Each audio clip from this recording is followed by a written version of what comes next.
Thank you very much for coming to our talk. Suzanne and I have been researching NDEs in detail since 2005. And through our research and by attending the IANS conference in 2015, we came to know Tibor and have developed a very strong relationship with him and his organization. You can read more about our research at our website, selfconsciousmind.com. You can visit our YouTube channel by clicking on the icon here on our homepage. We are excerpting this account of Tibor's life and his near-death experience, NDE, from his book, 9 Minutes, My Path to the Light. His book is notable for its illustrations of his NDE, and limited copies of his book are available on the IANS shopping cart. Tibor Putnoki was born on October 1st, 1946, on the floor of a railway boxcar. He was forcibly taken away from his parents when they entered Hungary as refugees after the war, and he was raised in an orphanage. He says, "I was taught early on that I am different. I am an orphan, a waif, a foundling. Therefore, I am worth less than other children who have families. There was only one way to prove my value and demonstrate that I could be as good as anyone else. It was to study, study, and study. I also learned in the orphanage that I could only assure my rights through my physical strength. I reached my dream when I was 16. With good marks, I was chosen and taught to fly, and the world was mine. I was free for the first time in my life. I could soar with the wind. But then a very great disaster struck. I had an accident whilst flying. My eardrums burst. I was hospitalized and over time had to have 9 operations. Tibor also faced the challenge of multiple sclerosis and being in a wheelchair. He overcame these challenges. He says, "I started my life over again to build a future for my family and set myself new aims. Unfortunately, not the best aims. Money. Money became my new target." Then when Tibor felt his life was finally secure, he got sick again. His blood pressure became incredibly high, and he was admitted to hospital several times.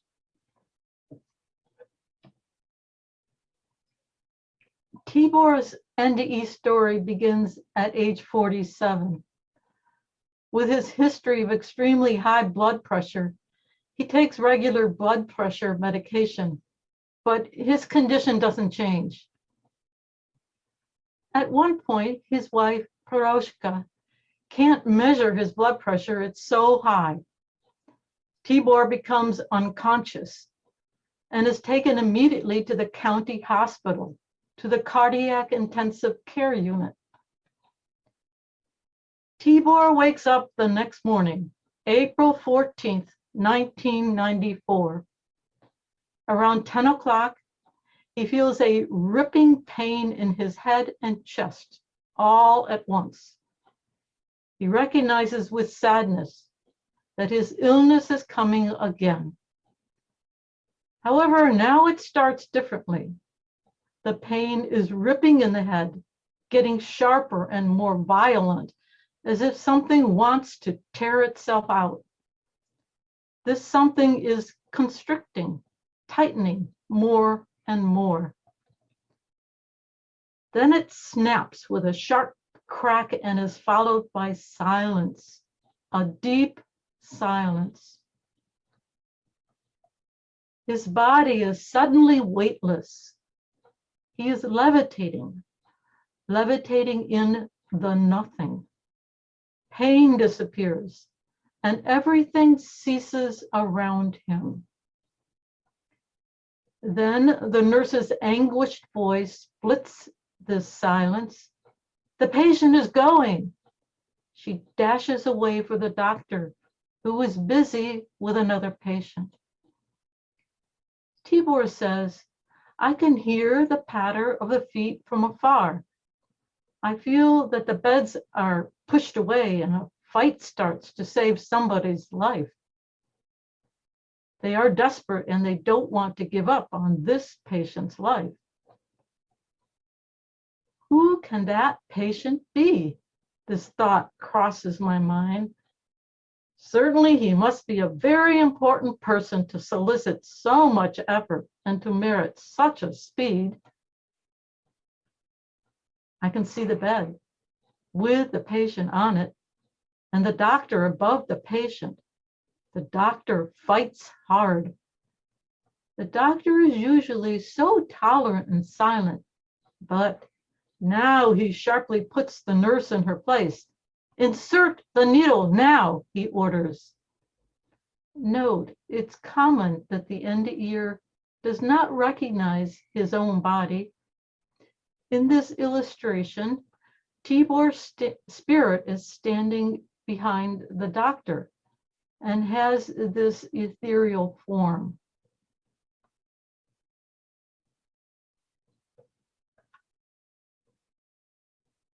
Tibor hears the doctor call for another nurse who is in the preparation room.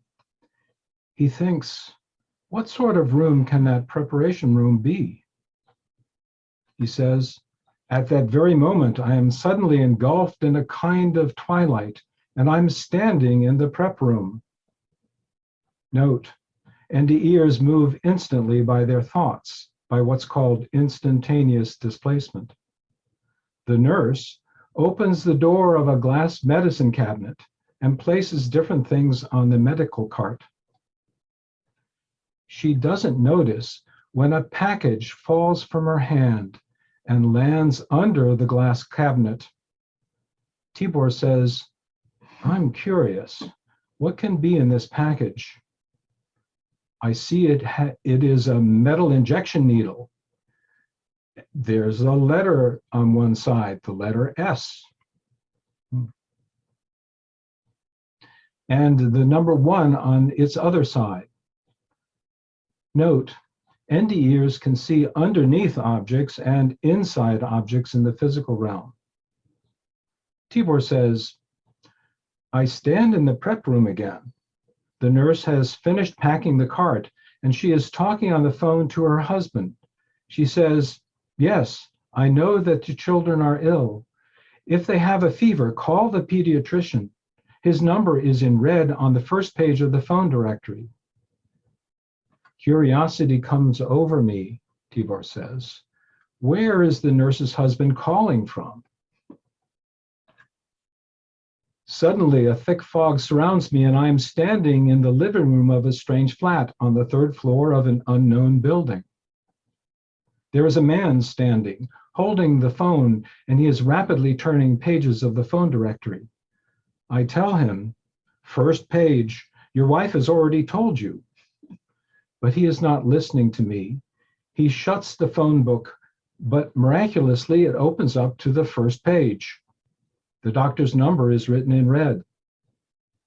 I think, if I'm already here, I can look around. There is stylish walnut furniture. The books on the bookshelf are almost all technical ones. The man is an electrical engineer. My attention is drawn to the carpet, a Persian carpet with a mosque in the middle. But the most remarkable things are the white socks on the man's feet, decorated with different animals. A man doesn't usually wear socks like that.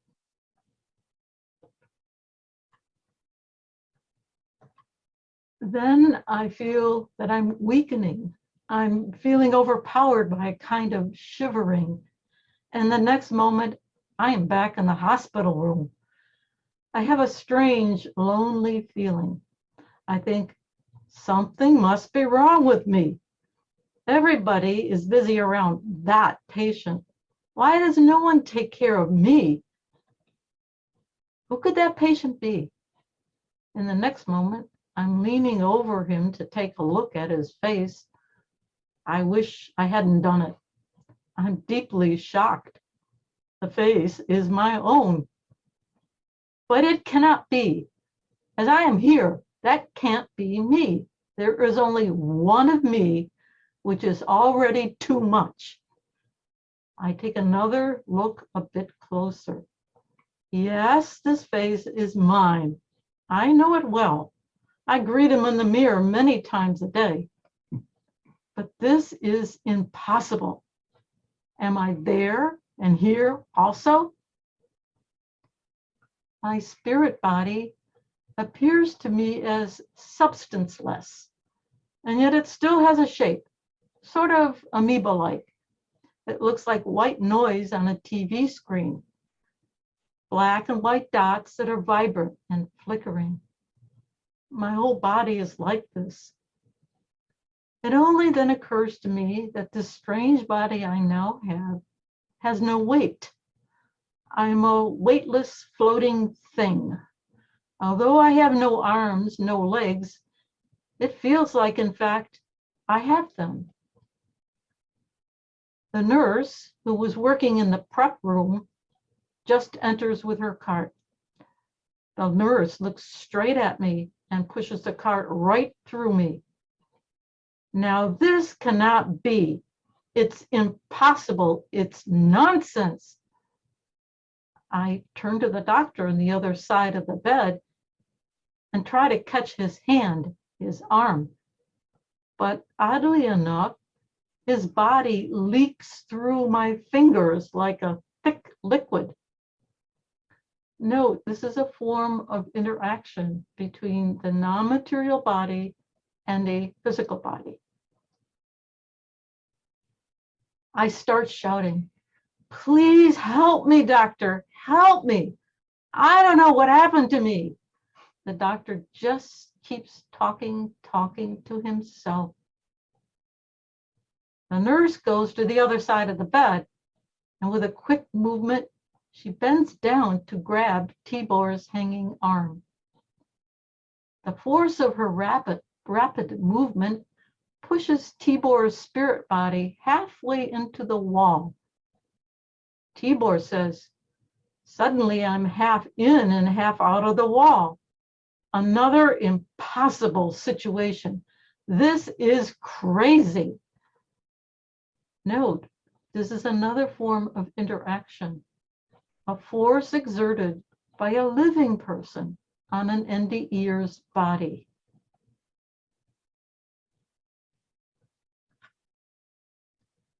The fear and horror is growing in me. It's almost unbearable.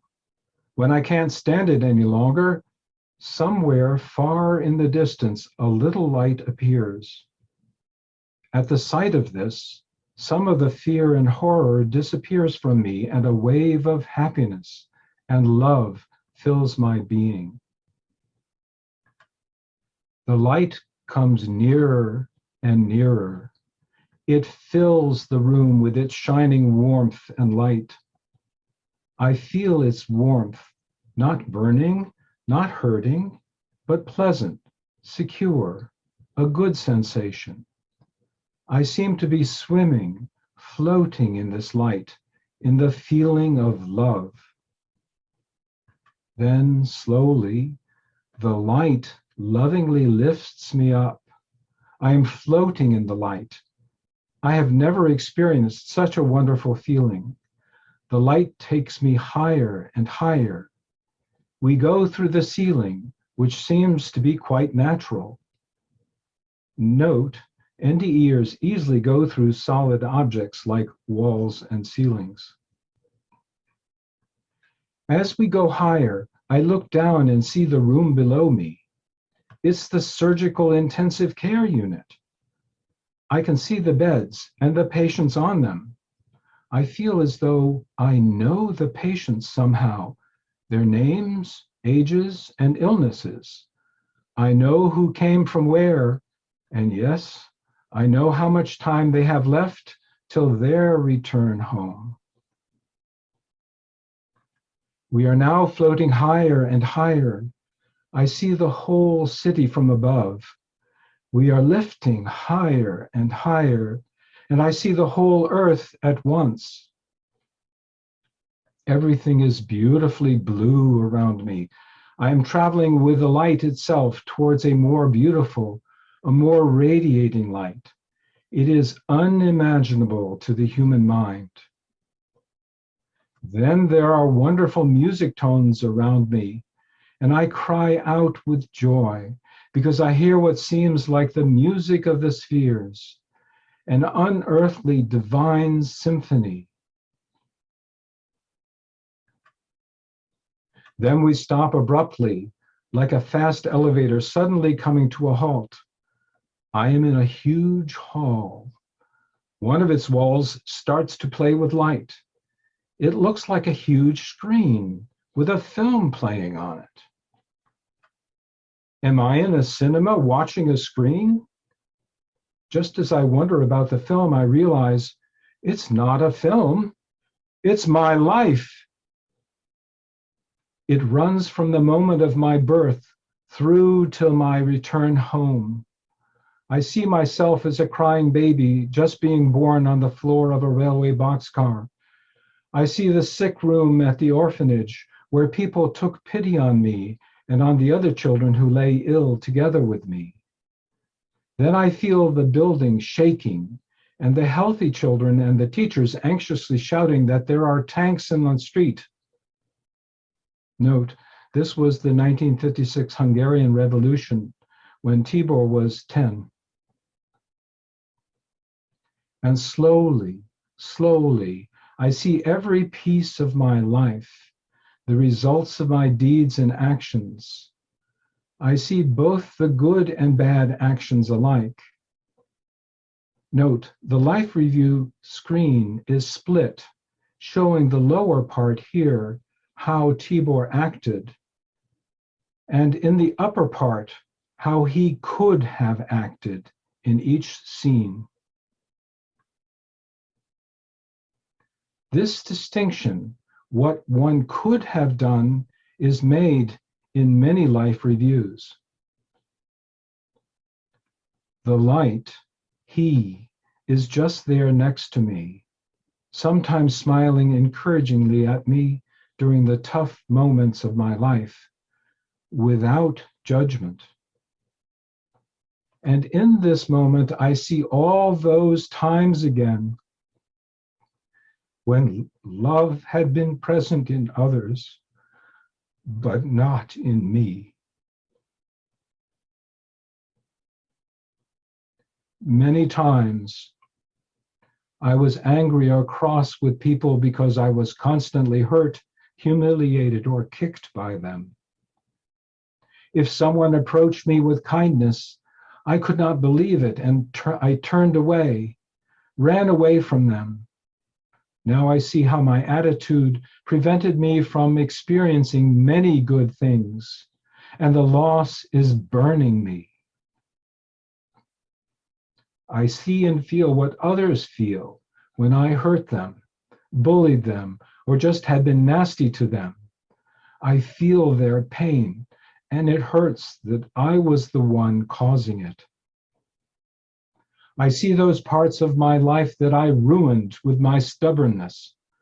Although some parts started so well, they often went wrong. Then I blamed the others. It was the other people's fault.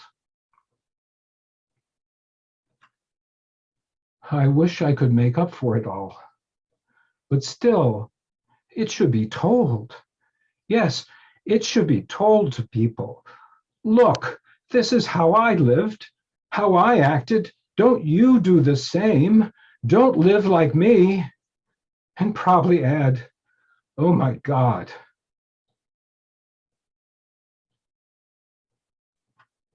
It's a strange feeling, a strange thought, knowing that a decision has to be made. Well, I make it. I know that the life I lived is not completed. I did not live how I could have lived. I didn't do what I could have done. Yes, the punishment must follow. I feel it and wait for it.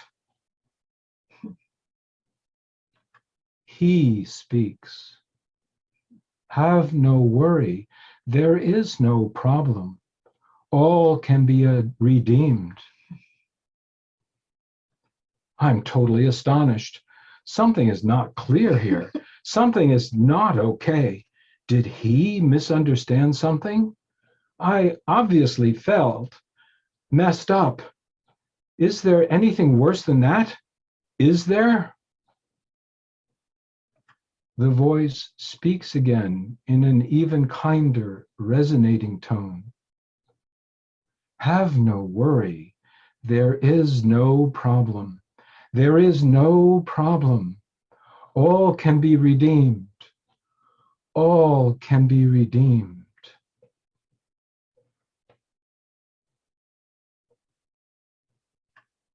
The screen disappears. The room disappears.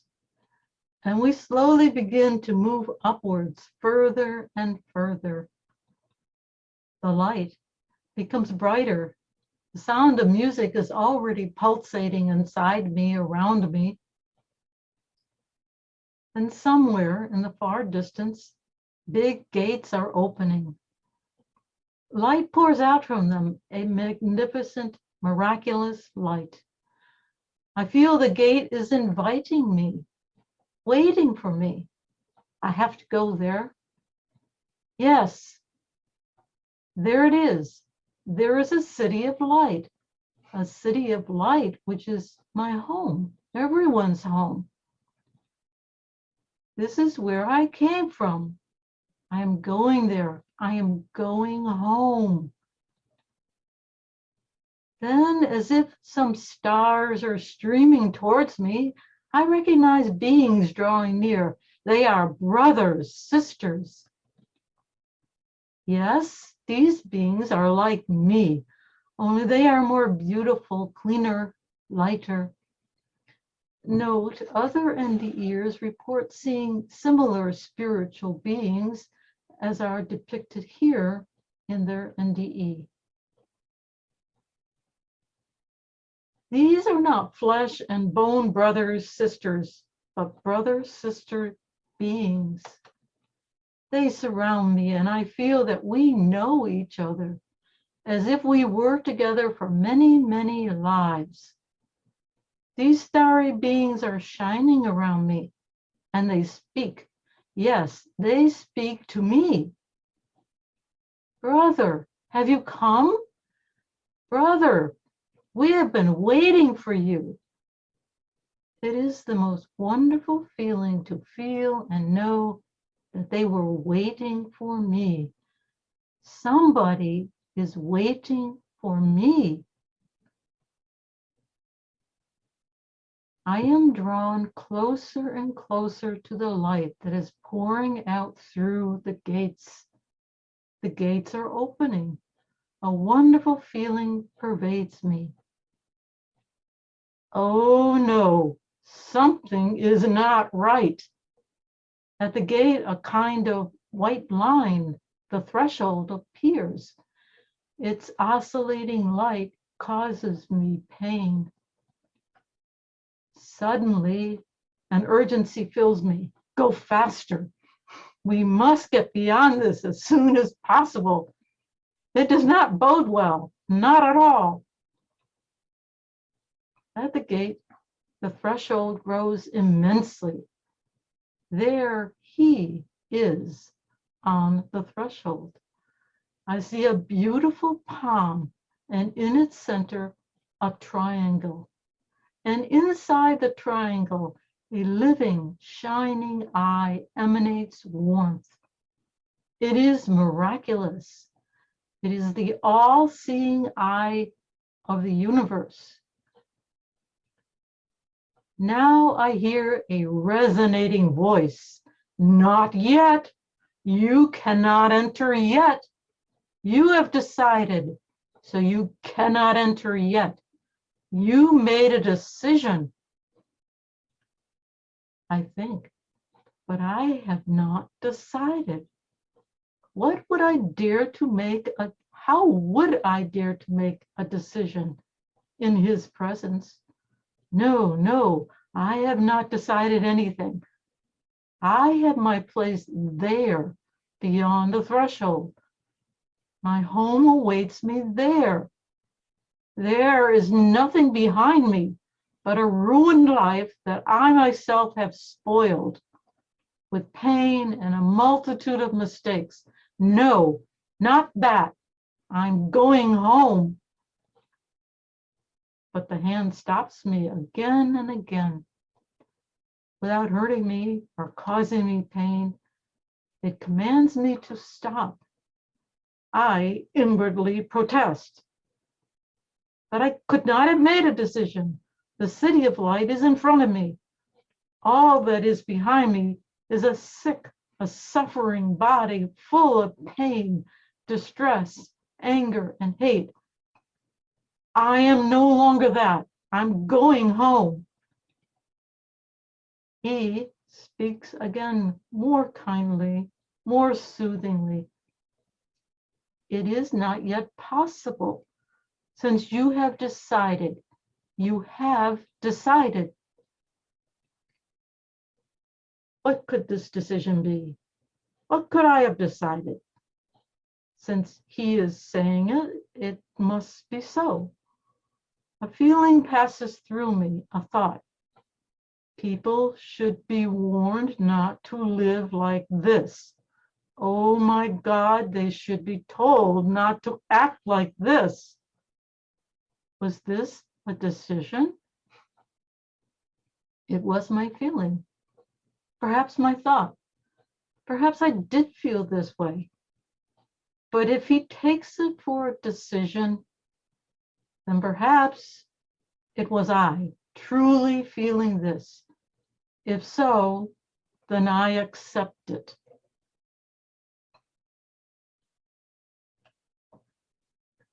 The hand disappears. I can only feel his presence somewhere in the distance. I do not enter, but I look into the world beyond the threshold. It is more beautiful, more wonderful than anything else. This world beyond the threshold is beyond all imagination. It is light. Everything consists of light, lights of different colors. Everything is so colorful. The grass is green, the flowers a splendor of colors. All is glowing light. Is this the home for all of us? And I see the brothers, sisters. They are beings of light. Love shines in them with a beautiful radiating blue light. A wonderful blue light pours from every one of them to each other and to everything around. This blue light seizes me, captures me. I am mesmerized by this exquisite, beautiful blue. I can feel their love, and I can bathe in it. This love is the vital force of the universe. The brothers, sisters come towards me again. They surround me. They gently lead me away, and I think that they will give me knowledge and teach me. It feels like wonderful hands reach inside me and take something out of me. Then the brother sisters' palms open, and in them is wonderful knowledge. They say, this is inside all human beings. All humans know this. Knowledge, beautiful knowledge. All this inside me? This is the knowledge of everyone who ever lived, who has ever performed actions and experienced something. I want to know it all. I throw myself into absorbing this knowledge like a lost soul who has been in the desert for months without food or drink. The brothers, sisters' hands stop. What is left inside me is my personal knowledge. A tiny, grubby speck. Oh, I am so ashamed, even in front of myself. Was this all I knew? Can I only add so little to the knowledge of others?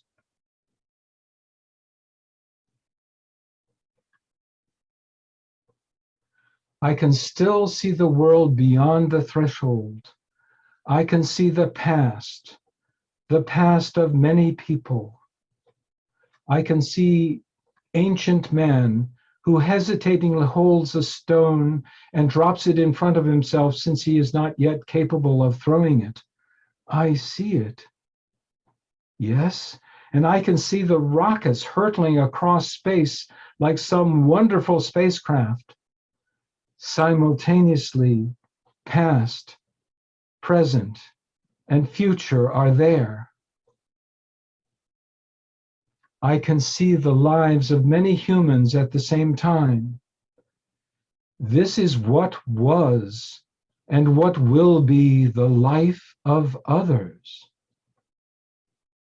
I see that they come and surround me. Yes, I see and know that they are reaching towards me. They promise, and perhaps some of them even swear an oath. Then I see that I am alone by myself. I see it happen again and again. Again and again, it is I who needs to take the first steps. Note, we believe that these pictures Tibor saw of the many thousands of people, we believe they are here. He would meet these people after his NDE. These are people whom he would inspire and guide, and some of them would be his closest associates. Then I see a smiling face. Yes, he speaks. It is going to be like this. This is what is waiting for you. You need to take it on since you decided that you would warn and speak and act. Here is the light.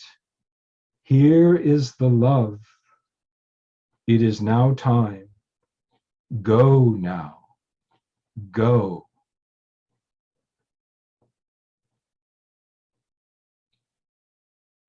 The city of light slowly begins to move away, the threshold and the brothers, sisters as well. The pain of this loss overwhelms me. But I can feel him inside and around and everywhere. I know that he will be with me and he is with me. I feel I am moving away. Everything that is light disappears. I am all alone. The bed is below me. Oh no, again? The bed is below me. The body rests on top of it. The doctor is still sitting on top of that body. His two hands hanging down, his head bowed. A strange feeling pours out of him. Anger, wrath at himself. The doctor says to himself, what is my life worth? Why do I live at all? Why did I study? Why, if I am not able to save him? What is all this knowledge worth? What is human will worth? So the body is there. What shall I do with it? I feel I should do something. Should I occupy that body again? No, not that. It was enough for me to do it one time. No, they cannot ask this of me. They cannot expect this from me, not even him. He really cannot expect me to do such a thing. I see his smile. He is smiling. A smile one cannot resist. A smile that compels you to do everything for it. Yes, I have to do it now. Very frightened, slowly I touch the body. It is a strange feeling. Compared to my present state, it is dirty, fatty, bloody, and filthy. Still, it was mine. Oh no, was I like this? I have to repossess this body. I try to maneuver myself inside it so that I touch it, the blood, the flesh, as little as possible. Suddenly, like a sharp shock, I realize that I have not asked my question. I gather my courage and I call out, my work! What is my work?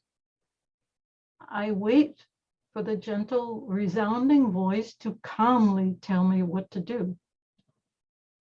I feel his smile is wider, kinder, and then I hear his reassuringly familiar voice. Be happy, be happy. Suddenly I am astonished. But my Lord, I asked for work. I asked for a task. And I wait, hoping he will say more.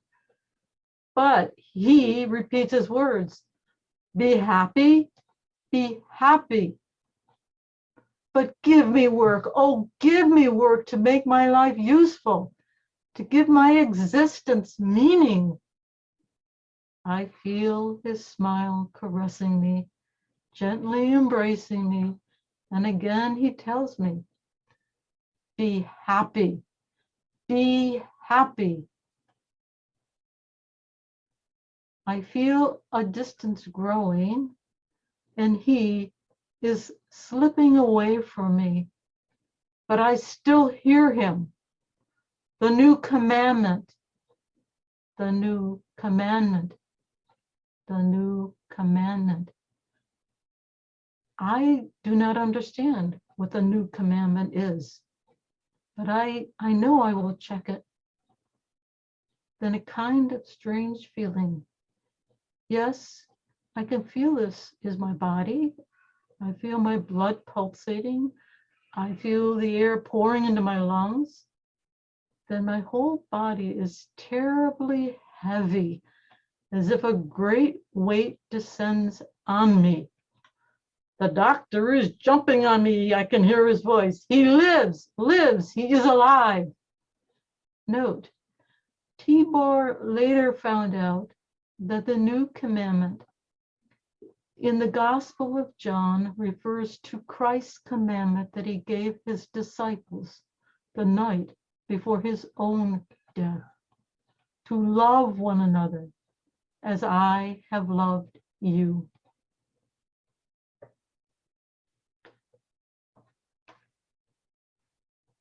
Again and again, I can feel the doctor's excitement above me and his joy.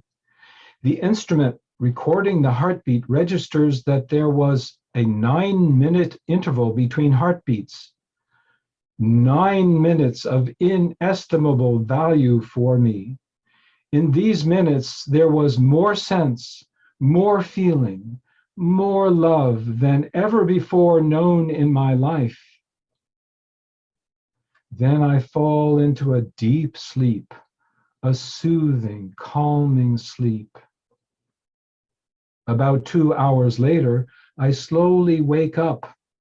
I open my eyes. I experience a painful blurred light. And yes, the doctor is sitting next to me, excitedly waiting. When he notices that I have regained consciousness, the doctor says, "Tell me, can you relate what you have been feeling? Can you speak about what you have seen? Tell me, I'm curious." And to emphasize it, he has a pen and a notebook in his hand. Wow, he has prepared himself for something. "Tell me now. It will be easier to tell me now." In his voice, in his feelings, I can feel the urgency. I cannot disappoint him. I began to tell him all, everything that has happened to me, what I have experienced during those 9 minutes. I can feel his thoughts. This is how it is. This is what I have read about. I know this. If this could be so. If this could be like that. And then slowly, I get to the end, and he jumps up. "I need to prove this. I need to check this." He jumps up and runs away with a notebook in his hand and runs across the corridor to the preparation room and to the cabinet. He stops there, checks his notebook. Yes, the small bag is down there, and he feels the needle inside. He rips it open. The number and the letter are the same as those he has written down. But how could that be possible? He runs up the stairs to the surgical intensive care unit. He opens the door and tells the surgeon, "I would like to check something. Please help me." Tibor's doctor points to a bed and says the patient's name and illness. The surgeon replies, "Yes, this is true." Then Tibor's doctor goes from bed to bed, and when all is correct, the surgeon asks, "Tell me, since when are you aware of the contents of our patient records?" Tibor's doctor looks at him. "You will not believe it. A patient of mine knows. I have heard it from a patient." The surgeon does not understand.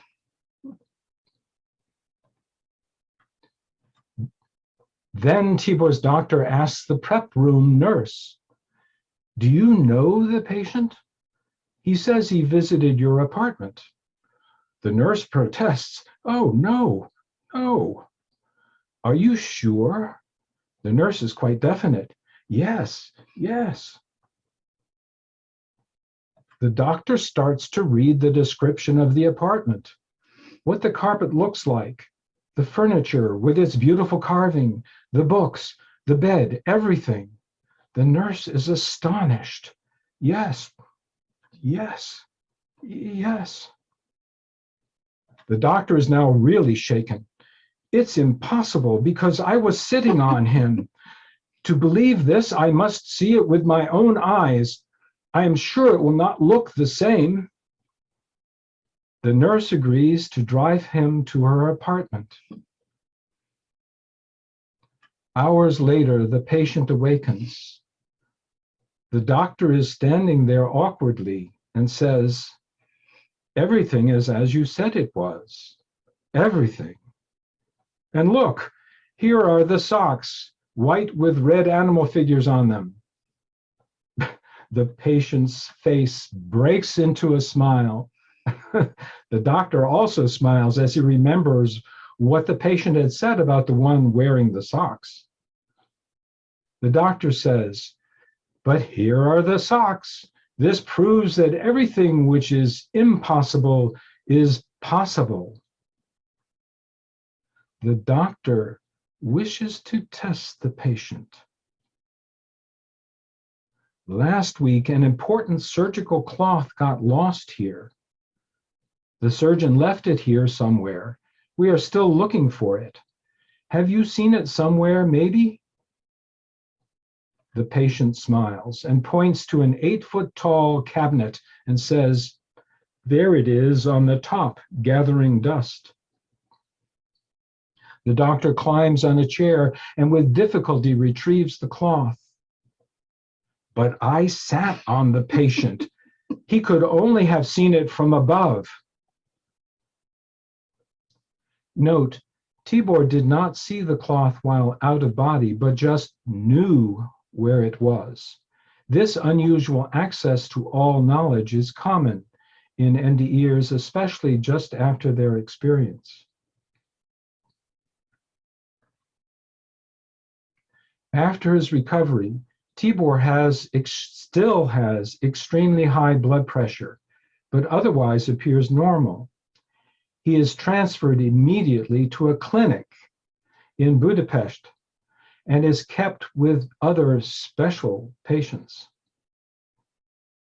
Tibor's days in the clinic are spent with a lot of tests and examinations until they ban him from the X-ray. The X-ray machine works well, except when Tibor lays in it. It works on everyone else except Tibor. Note, other NDErs also report this effect of fogging the X-ray images, particularly if they are anxious. It happens with chest X-rays and dental X-rays. A Japanese professor comes to the clinic to teach the doctors a relaxation technique for the patients. Tibor is their first subject. He is positioned on a bed. Tibor says, "I can hear the sound of the small Japanese old man, and I think that I do not want to be here. I want to be somewhere else.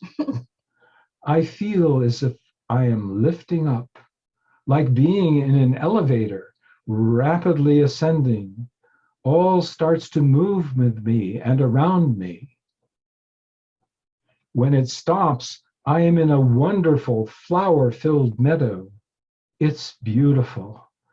I am heading towards the middle of the meadow, where a huge chestnut tree stands, waving like a friend.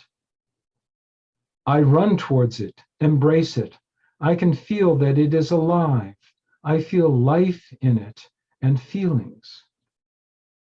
When Tibor is brought back, the Japanese doctor recognizes that Tibor has had an out-of-body experience beyond the threshold. Tibor doesn't mind.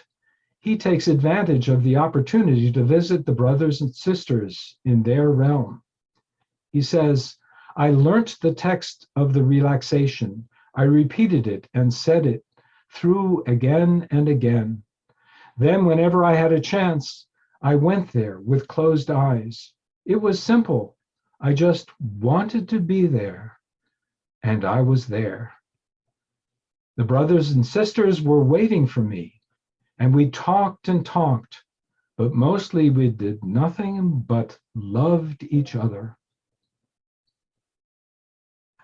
Tibor is enlisted to help other patients learn this relaxation technique. He is so good at teaching the other patients that some of them are able to be discharged home. Tibor's wife, Piroshka, visits him, and he begins to see inside her body. He says, "I see the bones, the muscles. I see the arterial circulation, how her stomach works, how her heart beats." Piroshka tells him, "Draw it." Note that this is a form of clairvoyance that some NDErs have of seeing inside another person's body. So Tibor makes sketches of what he saw.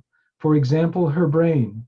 He says, "I cannot draw well, but the drawing comes out as almost lifelike. My hand runs easily, as if the pencil is moved by something or somebody." And note, this is one of Tibor's drawings from the sketchbook he used in the clinic. The doctors are astonished at the accuracy of his drawings and can't believe that he did not copy the drawings from a medical atlas. They search his bed for the atlas, take off the sheets, the pillowcases, and blanket, but they can't find anything. Months later, the clinic is to be renovated and the patients must be relocated. Because Piroshka is a nurse and Tibor is able to look after himself, he is allowed to go home for Christmas. He never returns to the clinic. Tibor teaches Piroshka the relaxation technique and how she should bring him back from that state. She learns quickly. With a relaxation technique, Tibor can keep his condition under control. A friend suggests that people using Reiki healing could help Tibor understand more. He says, "I thought that all my questions would be answered, but it didn't happen that way." Tibor ends up teaching the Reiki practitioners out of the knowledge he brought back from his NDE.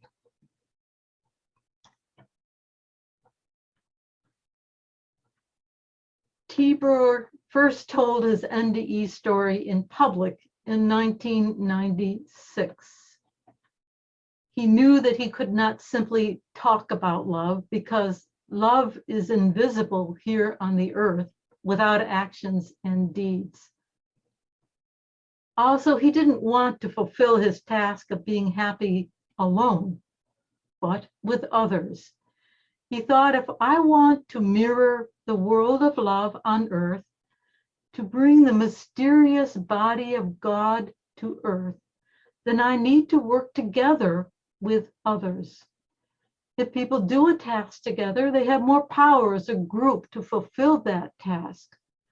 They can generate a higher level of energy from the group because a community always has more force, power, and strength than a single person. This working together immediately activates the direct help of the angels.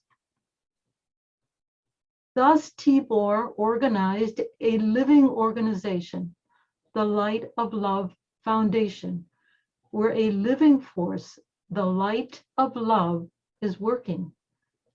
The foundation helps to tap energy channels for fulfilling one's personal destiny. One helps oneself and helps others to fulfill their destiny. What love is truly worthy without helping others? Tibor brought over from the spiritual world a whole system of teachings, techniques, and love. In order to support these methods, he established an attunement or energy treatment system similar to Reiki and named it Light of Love. The foundation's basic principle is to live in love to help oneself and others. The foundation has more than 1,000 volunteers, and since 1995, they have helped over 100,000 people in Hungary, the UK, Spain, the US, and Switzerland. The volunteers endeavor to show through their example that one can live life in love and in happiness. The foundation's activities are voluntary and free.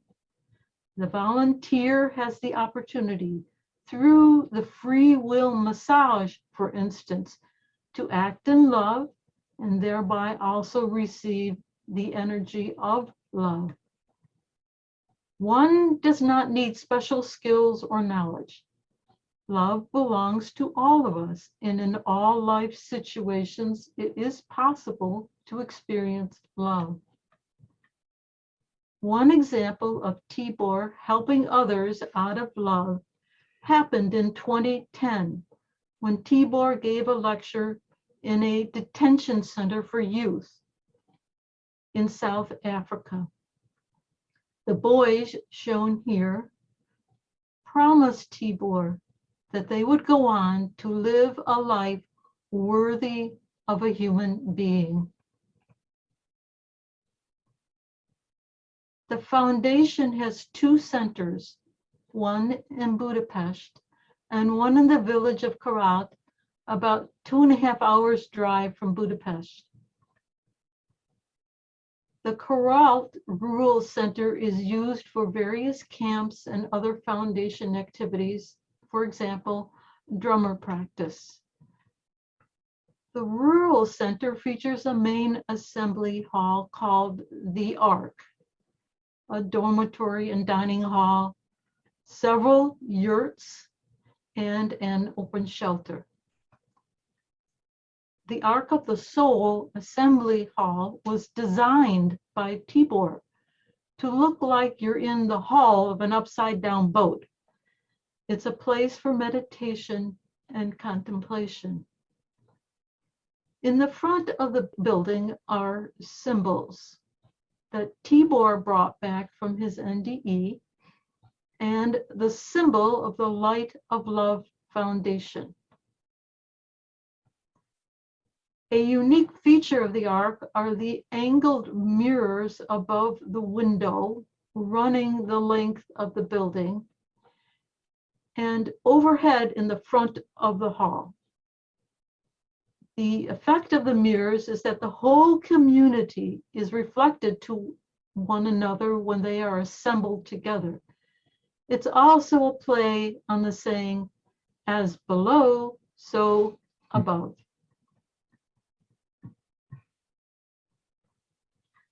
The foundation encourages the community members to engage in practical work to help others and to develop oneself.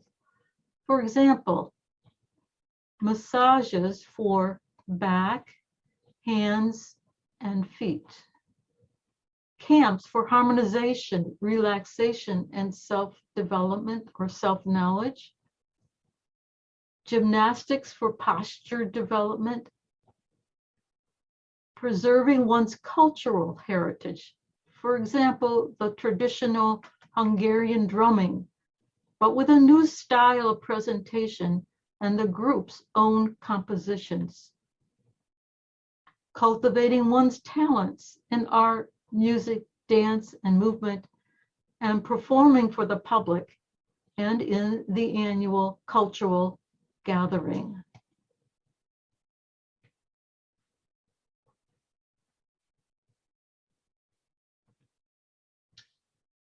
The foundation holds an annual cultural gathering for the community members to share their efforts during the year in their practical work. The foundation provides the opportunity for the community members to develop and show their latent talents and values. Typically, about 500 community members attend. The community performers come in all ages, from 4 years to 84 or more.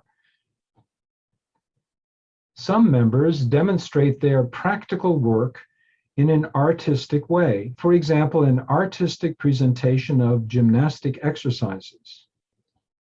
Some members showcase their talents in instrumental music, singing, dance, poetry, drama, and so on. Their presentations are frequently original creations, for example, this colorful scarf dance. The foundation values national cultural traditions from Hungary and from other nations, and sees that their task is to take care for and pass them on. Community members are encouraged to develop their talents and reflect national cultural traditions. For example, the Budapest dance group experiments with performing different styles of each year, including a wide variety of dances from folklore and ethnic dances like this Spanish dance. An important cultural focus of community members is the traditional Hungarian drummer group. Here is the children's group, which is quite accomplished. And the performance of the adult drummer group forms the climax of the entire day's activities of the cultural gathering.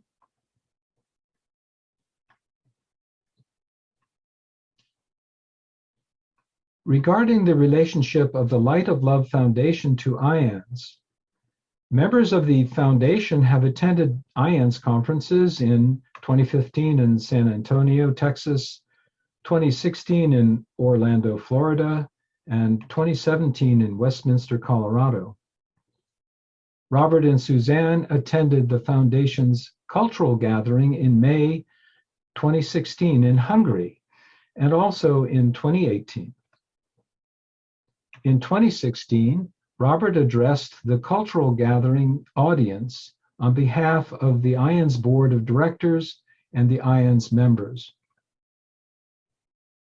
The next day, they met with Tibor Putnoki and many other foundation members in Corral for several long discussions about Tibor's NDE, NDEs in general, and the purpose of IANS groups in supporting NDErs. During these discussions, among perhaps 30 people present, there were 4 different languages translated: Hungarian, English, Spanish, and German. It was truly international. Subsequently, the Light of Love Foundation became an official IANS international group. The purpose of the Hungarian group meetings, like all IANS group meetings, is to provide an opportunity for conversation and expression for people who have had an NDE or similar experience, or who simply want to help their fellow human beings. Putnoki is the IANS group leader.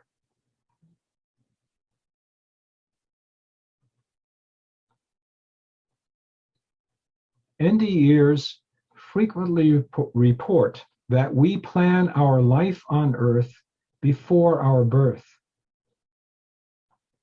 For Tibor, it's clear that his life plan had many challenges for him to face, from the circumstances of his birth and becoming an orphan, to the plane accident as a teenager, to several serious subsequent health challenges, and finally to his cardiac arrest and NDE in his 48th year.